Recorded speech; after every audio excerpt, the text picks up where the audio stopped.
Yo, what's up, everybody? Welcome to an episode of The World That We Live In Today. I wish I had like the text to pop up like this, you know what I'm saying? Yeah, we still rolling though. But yes, this is the new show that we as Steer the Ship decided that we wanted to do, where we're going to be talking about current events that's going on in the world around us, because we know that these are weird times that we're living in, scary times for most people I know. And I know that a lot of people are probably like, being fed a lot of fear and everything and really don't know what to do in these days that we live in right now with the president that we have and the administration that we have and everything. It feels like you're voiceless, feels like you don't know what to do and everything. So I'm not gonna lie with you. I'm there with you guys. You know what I'm saying? We're all like that. But the thing about it is, I guess you have to have a plan. You have to stay focused. And I guess what we are here to do on this show that we decided to I decided to create is to, I guess, make it easy on you guys. Just let you know exactly what's going on, because you really can't even trust most of the news that you're getting out these days. Whether if you watch television or it's whatever you get your news outlets from. It feels like you don't really know what's going on, or you're not really sure what's going on. And we're probably here, to make that light on all of you. So I'm glad that you're here with me, man, because you know more of these topics of going on with the world events than I do, because I'm like busy. I try to keep up with everything that I can, but this is the man when it comes to the information. Just saying, what's up, J Mo, man? Welcome back, bro. Hey man, it's good to be here. I mean, for real. One thing about it is politics are my thing. What I mean by that is not like I'm the best at politics and learning about them. It's just something I'm very interested in. So when it's something actually going on that's interesting to everybody, I'm like uber excited, because I'm not just reading a boring book today. Yeah. I get to read good news, especially when something like the war was going on, and every day something's going on. At least 2 times a day something's going on. So you kind of get a chance to just gather information and, make the best read of how everything is going and how everything has gone just by all the information that you get. Yeah, for real though. Like as of today, in the current news that was going on, like in geopolitical, JD Vance went to Pakistan to do the negotiation to reopen the Strait of Hormuz with the Iranians, and no go. The Iranian, like, according to us, we didn't like we didn't like the terms that they brought to the table, because they didn't have faith in them not starting up a nuclear program. I mean, whatever. You know what I mean? But I don't understand. But besides all that, because we already knew, like, the ceasefire was not going to hold up anyways, right? Not as long as we thought it was going to. I thought it was going to be over. Like, I thought maybe I had faith that it was going to hold up at least for a while. But Israel doing their thing in Lebanon is pretty much like causing this to like actually crumble right now, very fast, like very fast. And while JD Vance is up there, what I'm saying, negotiating, because I don't understand why Trump is not there. Trump is over there at a UFC event. I'm not understanding what's going on right now. Well, it's like Trump, honestly, in all fairness to him, presidents don't usually go to the negotiating. Yeah. They got people that's below them that does things like fly to the Middle East to go negotiate with some people they don't want to even get along with. Okay. So I think the reason for being there is because Trump got himself into a war that he wants to get out of, and he's trying to find a way out of. Yeah. I don't think the ceasefire will explode. I think that it's like the best thing that happened to the war, because I don't think America really wants to go back to war, to be honest. For real, nobody wants to. So I think that we'll see an eventual extension of the ceasefire. We'll see more talks. But from my understanding, the language that's being lost in the sauce with these conversations is Iran wants to enrich uranium for other reasons than a nuclear weapon, according to them, right? United States don't want them to enrich new uranium at all. Yeah. Because they feel like if you get uranium to a certain point, then you're in striking distance of a nuclear weapon, regardless if your ambitions are that or not at this moment. Like, you can get it done too fast. So that's like the impasse right now, is because Iran is like, we're not going to stop enriching our uranium. Yeah. The United States is like, well, we're not going to agree with any deal that requires you to continue enriching your uranium past 3.5% or something. A ridiculously low amount from what I understand. That's crazy. But then again, would it be too bad if they enrich uranium?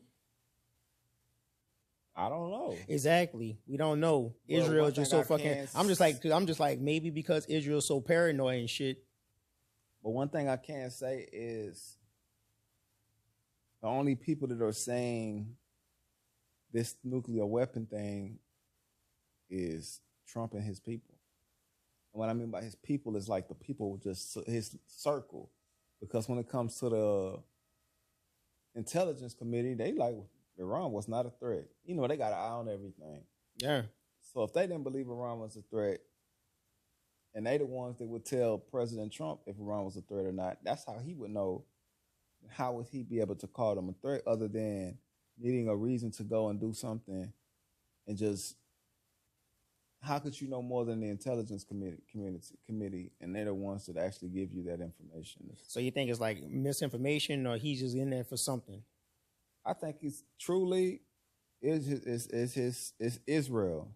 Israel feel like they're threatened from Iran for whatever reason it may be.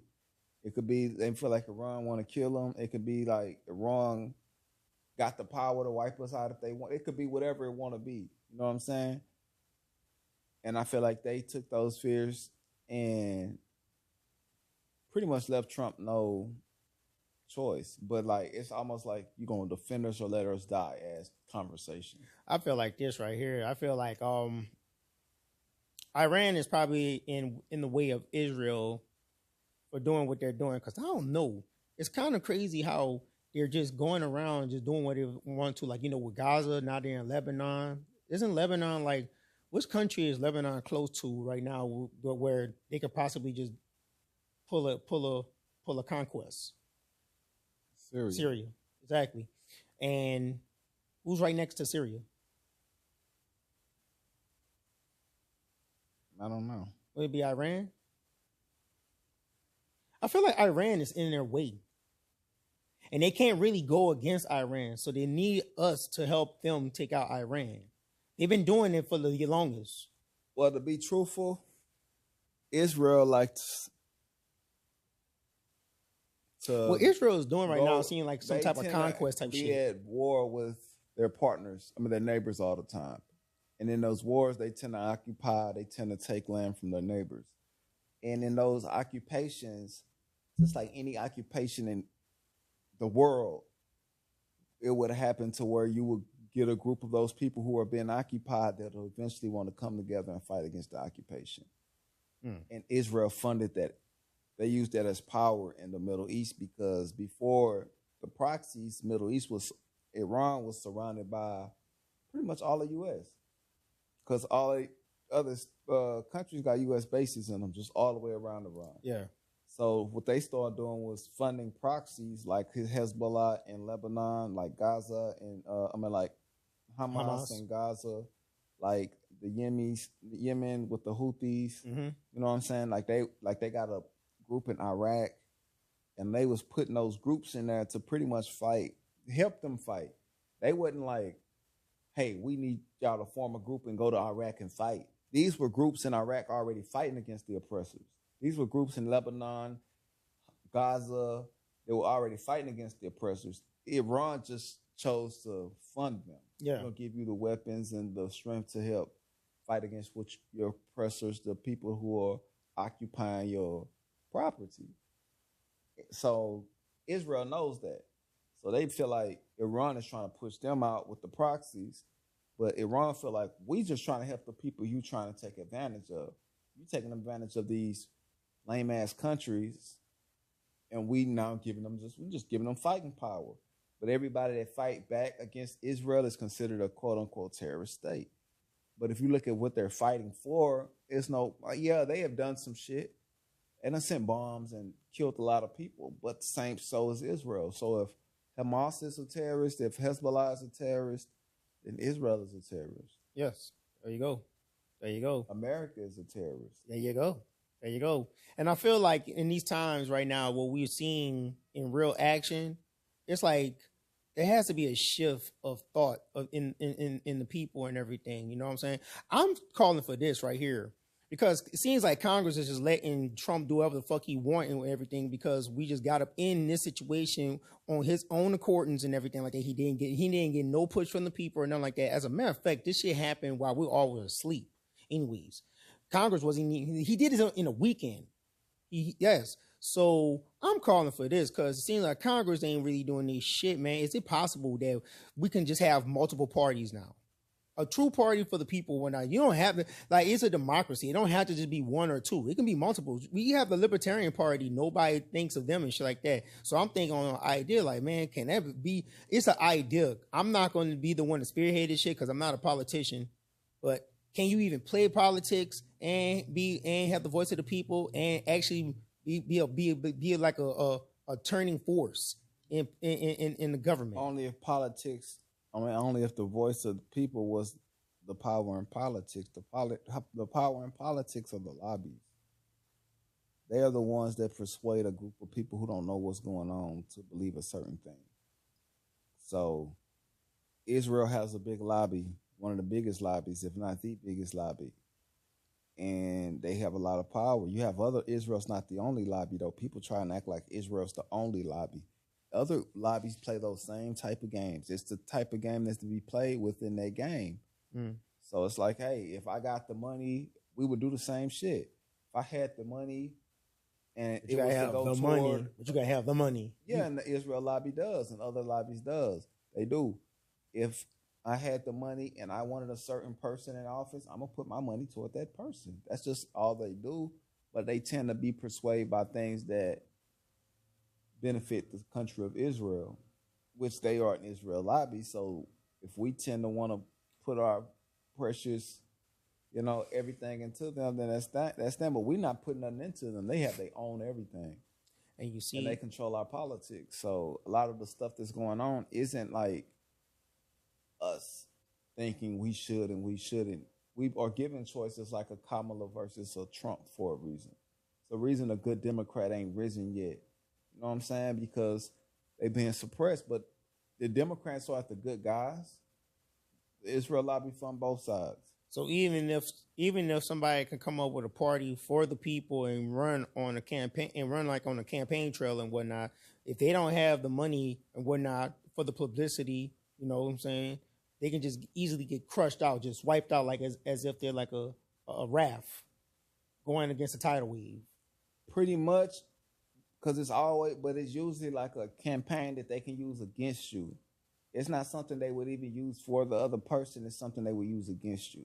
I'm like, let's like check they this say, Bill Clinton had found an Israeli spy and had locked the Israeli spy up. Mm-hmm. And they threatened him with phone calls on him having phone sex with Monica Lewinsky. For him to let the people out. Like, let my mans out or we're going to put you out there. Yeah. Israel, yeah. That's the one thing. If you playing in the game of Congress, man, Israel got something on you. They got something on you. They got so much shit on these on these Congress people.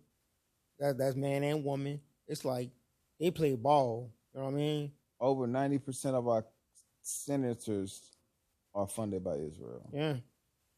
And it's a sad thing because it's like now, because I've been running across this guy, I don't know his name, but he been talking about like how he's been breaking it down like we are not United States of America. We are the United States of America, which means we're a corporation and shit like that with the United States of America. Because think about the Pledge of Allegiance. I pledge allegiance to the flag of the United States of America, and to the Republic, which is United States of America. But we always refer to it as the United States of America. So it's like somebody owns this motherfucker. You know what I'm saying? And it ain't the people that live here. Just saying. Just throwing it out there. Just saying. Yeah, and I feel Just like it's saying. influenced in a lot of ways. But like, you can control a country by what you own. Who controls what is who controls the country. Mm-hmm. You control the money, you control the country. You know what I'm saying? Because you can't fund nothing. You can't do trade. You can't do none of that shit. You can't build. You can't do nothing. So it's certain groups of people in certain countries that just overwhelmingly run certain things. And they are the ones, even if they're not the people of that country, they're the ones who behind the scenes really, really make the decisions. So it gets to the point where it's like, Or should I say they have the most influence? I'm going to use that.